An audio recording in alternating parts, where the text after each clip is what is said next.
Como mapuche, a veces me inquieta que quizás estoy dejando atrás parte de mi identidad cuando veo a otros defender cosas que no siempre entiendo.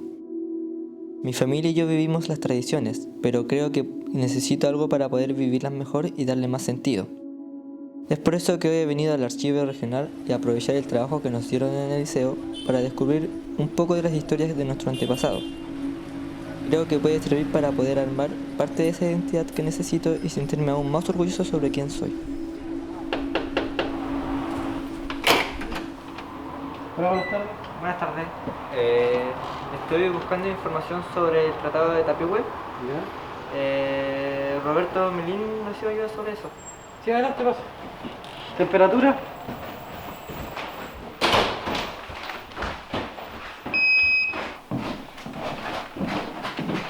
Hola, buenas tardes. Buenas tardes.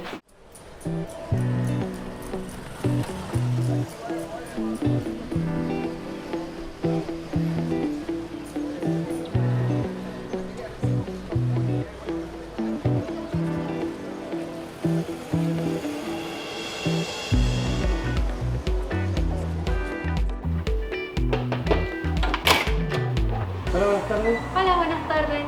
Disculpe, veníamos a hacer un trabajo. El señor Roberto Melín nos está esperando. Adelante, pasa.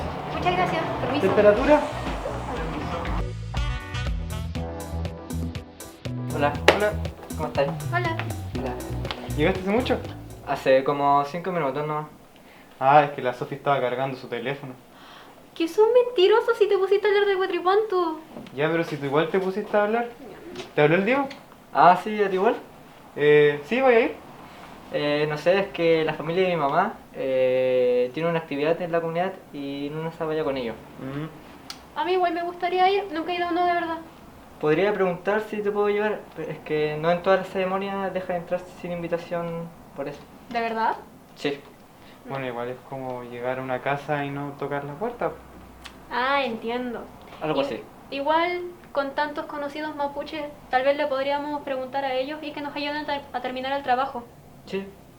Oye, ¿y cómo era que se llamaba el personaje? Francisco Mariluán, él era un lonco del principio del siglo XIX. Su logro más importante fue el Tratado del Tapigüe y de él es el que vamos a investigar ahora. Ya, bacán.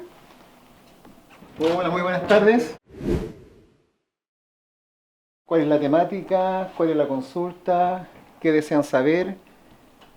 Lo escucho. Información sobre el Tratado de Tapigüe. Ya, efectivamente. Sí, esa es la información que nosotros venimos hoy día a buscar. ¿Qué les parece si, como tú lo señalas, hablamos de Francisco Mariluán? ¿Les parece? Lo que justamente Francisco Mariluán tiene mucha relación con la frontera en su época, donde estaba la línea fronteriza del Estado chileno que dividía al pueblo mapuche y justamente está acá.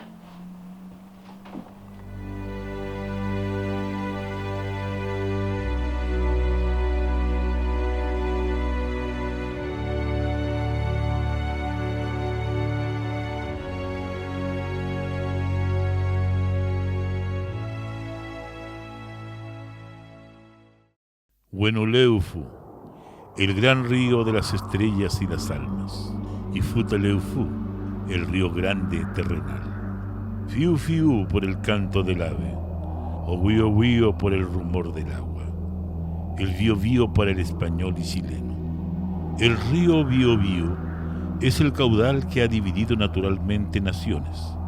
Llegados a la conquista, separó a los españoles de los mapuche en la guerra de Arauco. Es por ello que se empezó a referir a este sector como la frontera. Muchas generaciones pasaron respetando este límite natural. Mariluán o 10 guanacos, de una familia de loncos, su territorio se extendía por la zona de la frontera, testigo de la función y respeto por el río. En un sector con constante interacción huinca, Mariluán recibió educación y nociones de español y religión. Con su padre participó en varios parlamentos desde pequeño. Ya joven, se destacó su carácter aguerrido y valiente. De cuerpo pequeño, pero grandes hombros, de rostro duro y atezado. Era uno de los primeros en guiar a sus hombres en las batallas. Una de las primeras veces que la historia lo registra es su duelo contra Manuel Bulnes. Luego de la declaración de la independencia de 1818, no todo estaba listo en la zona de la frontera, se concentraron las fuerzas realistas, ¿ya? Quienes querían que Chile volviese, digamos, al mandato español. Y hay un personaje importante que aparece que era liderado por Vicente Benavides, era un criollo que desertó, ¿no es cierto?, por la causa patriota, ¿ya? Y en el año 1819 organizó una serie de ataques, revueltas, ¿no es cierto?, realistas, y se inició lo que se denomina la Guerra de la Muerte. ¿Por qué de la muerte? Fue un periodo que no se estudiaba mucho, pero bastante crucial, digamos, en su momento, en ese tiempo, ¿ya? El pueblo chileno estaba en un estado como de sitio, ¿no es cierto?, y sus relaciones con el pueblo mapuche eran totalmente nefastas y críticas. ¿Y por qué guerra a muerte? ¿Por qué guerra a muerte? Buena pregunta. Porque fue una guerra que buscaba la destrucción completa del enemigo. Benavides no era alguien muy diplomático, ¿no es cierto?, era bastante conflictivo, desconfiado para hacer sus tratados. En su campaña, tanto como militares y como civiles, murieron muchas personas y nadie estaba libre, digamos, de las garras o de las manos de este señor. Ah, literalmente vida o muerte. Efectivamente, de ahí el nombre que le dio Benjamín Vicuña Maquena a este proceso al escribir en su libro en el año 1868.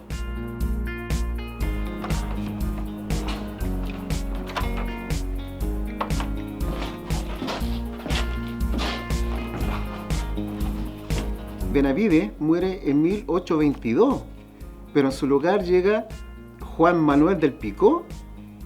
Se replegó sobre todo en el área de la frontera. El río está turbulento. Los hermanos de nuestra tierra se movilizan. Mariluán ve con preocupación la turbulencia de los lofts de su tierra. Algunos se unen a ayudar a España, otros se unen a los nuevos vecinos, que son Chile.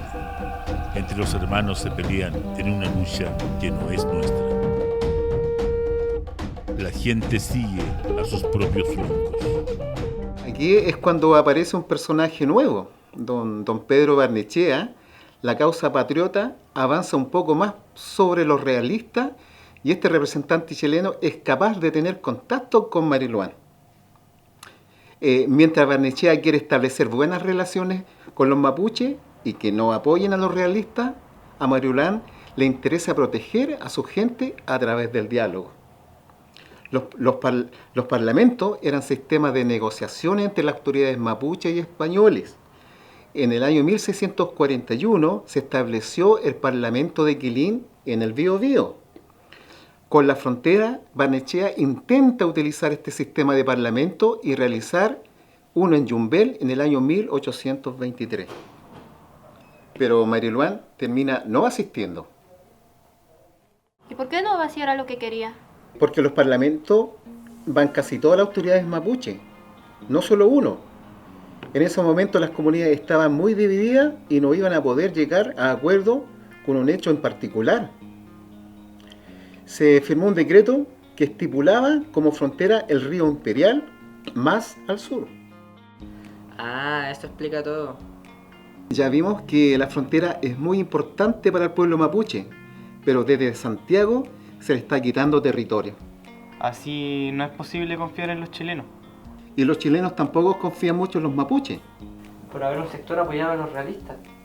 Sí, pero también por el prejuicio de los mapuches como mentirosos o salvajes.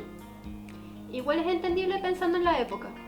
Y también porque se ven peleando entre ellos, ¿ya? Muchas veces están de parte de los patriotas, otras veces de parte de los realistas, ¿no es cierto? Y hay un enemigo común entre ellos.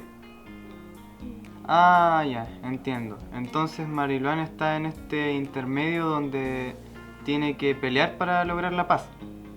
Necesita rearmar a su pueblo o si no, no podrá negociar con los chilenos. Recordemos también que los territorios de Mariluán están en esa zona. Ah, tiene que estar en constante movimiento entonces. Bueno, si yo fuese el Estado chileno en ese entonces, no estaría tan segura si quisiese hacer un trato con él, o si será capaz de unir a todos los jefes. Ah, también debe haber recelo en los mapuches después de que los chilenos cambien la frontera más al sur. En Santiago solo se explican que es parte de la naturaleza el mapuche. Al final, todos estos factores hacen que este primer acercamiento en Yumbel no sea tan exitoso.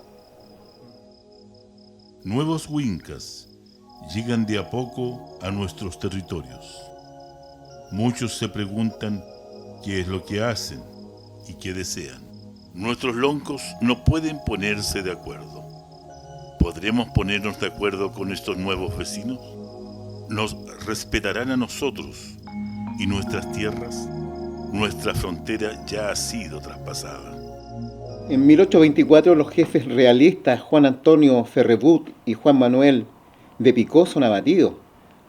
Los realistas se dispersan en el territorio, pero ahora que no tienen líderes empiezan a funcionar como bandas independientes. ¿Les suenan los hermanos Pincheira? Oiga, ¿esos no son los de la teleserie? Ellos mismos, aunque está basada antes de la guerra a muerte, ellos colaboraron con los realistas y luego de la muerte de los líderes, ellos se dispersaron como una banda de cuatreros. Algo así, el resto de las fuerzas realistas. Luz de Aurora o Yumbel. En sus cercanías, Mariluán logra reunir a los loncos, venidos de la cordillera, de la costa y del interior. Días y noches pasan. Pequeñas disputas y conversaciones pasan, pero juntos logran encontrar un camino. En la ribera de Tapihue, testigos de tantos parlamentos pasados, Mariluán y los demás loncos, esta vez como hermanos unidos, se acercan a los chilenos. La paz está presente en este encuentro.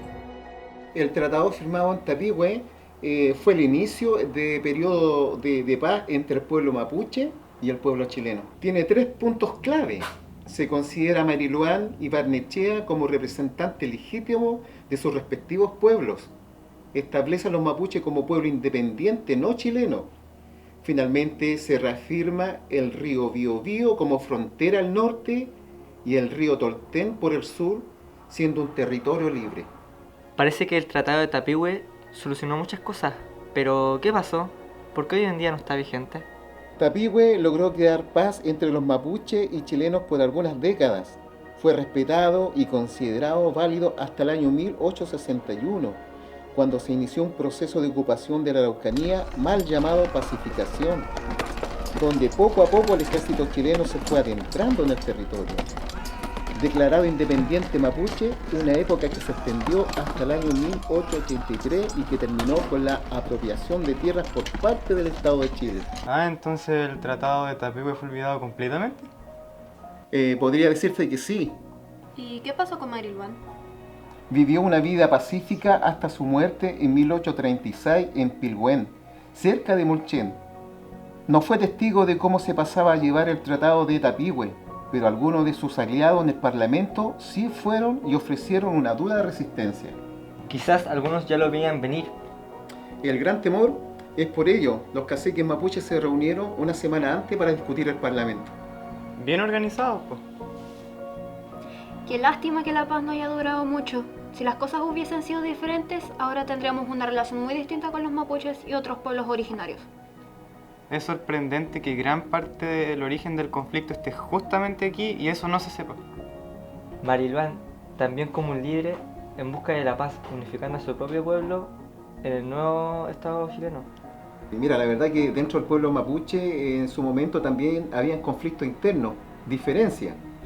Pero Mariluán tuvo la certeza, la agallas, digamos, de poder unificar en este diálogo. Quizás cuántos personajes más como él están perdidos en la historia. Uno puede tener sus propias opiniones, pero creo que también es importante conocerla para tener más bases.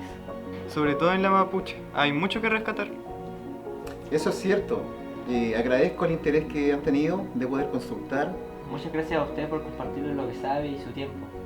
Espero que haya sido útil esta conversación con los documentos, ¿no es cierto?, a la vista.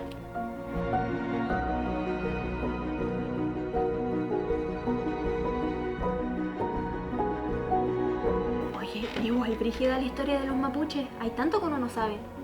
Sí, cada vez que lo leo sobre la ocupación de la Araucanía me da una rabia porque básicamente no se ve en el colegio. Sí, o sea, es súper terrible. O sea, no creo que sea tan difícil llegar a un acuerdo con los pueblos originarios. Sí.